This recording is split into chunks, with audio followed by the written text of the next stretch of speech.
What are your strengths and weaknesses? Sir ये सबसे चूतिया सवाल है सर। सबसे पहले तो स्ट्रेंथ है ही नहीं। In English, please. I'm telling you. Why will I tell you my weaknesses? मैं आपको अपने स्ट्रेंथ वीकनेस के नाम पे बताऊंगा। You know, जैसे English. I'm a perfectionist. मैं वर्कोहॉलिक हूँ। मैं इनोसेंट। English. बैंक क्या लौड़े? क्या इंग्लिश लगा रखा है बे? 4 साल का था मैं जब मेरे पापा जबलपुर में किसी हलवाई के यहां काम करते थे। खुद तो कभी स्कूल गए नहीं, इसलिए अपनी गांड घिस घिस के मुझको स्कूल में भर्ती करवाया। अब कहने के लिए तो वो इंग्लिश मीडियम स्कूल था, लेकिन साले हमारे टीचर लोग खुद हिंदी में बात करते थे। हमारे स्कूल के लड़के एक दूसरे से यो व्हाट्स अप डॉग ऐसे बात नहीं करते हैं। क्या भौंक रहा है तेरा लंडा आजकल है? ऐसे गले मिलते हैं। किसी तरह रट्टा मार मार के 10th तक पहुंचे तो पता चला कि जिंदगी में सफल होने के लिए एक ही तरीका है और वो है इंजीनियरिंग। सब यही कहते थे। माँ बाप, टीचर लोग, गली का वॉचमैन भी हमसे पूछता था, और भैया कैसी चल रही है आपकी तैयारी? भग बेंचो, तुमको क्या करना है? इसलिए हमारे स्कूल के बच्चे हम सब पहुंच गए बकरों की तरह। मैं IIT, मैं NIT। अरे जिस बच्चे ने अपने बाप को जलेबी तलते देखा है वो तो यही सोचेगा ना कि जिंदगी में पैसा ही सब कुछ है। I did not choose this engineering life, sir, and neither did this engineering life choose me.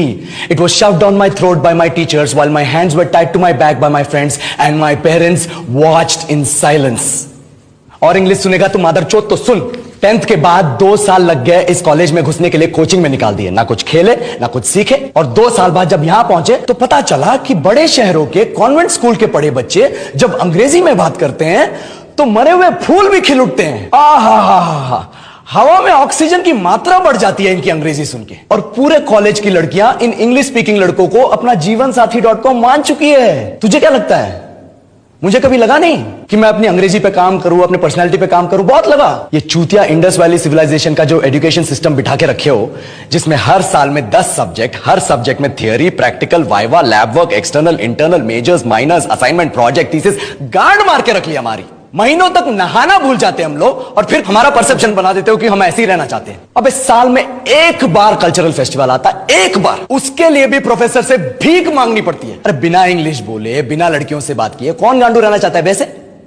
पर टाइम कहां है कुछ सीखने के लिए? लगे पड़े हैं कोडिंग सीखने, 3 लैंग्वेज सीख रहे हैं अलग अलग, इंग्लिश छोड़ के। लेकिन जब प्लेसमेंट्स की बात आई तो सबको एप्टीट्यूड चाहिए, पर्सनैलिटी चाहिए, इंग्लिश स्पीकिंग चाहिए। It is not that we can not speak English, sir. We are just very conscious of our diction and our pronunciation, and we are not confident to speak in front of anyone else. If the curriculum was a little bit diverse, if the engineering colleges in our country focused on our all round development instead of functioning like a goddamn factory that is just mass producing robots by killing their dreams and handing out degrees, I would not be sitting here in this pointless HR interview, the likes of which exist only in our country.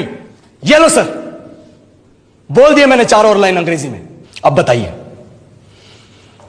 क्या मैं आपके multinational company के लायक हूं?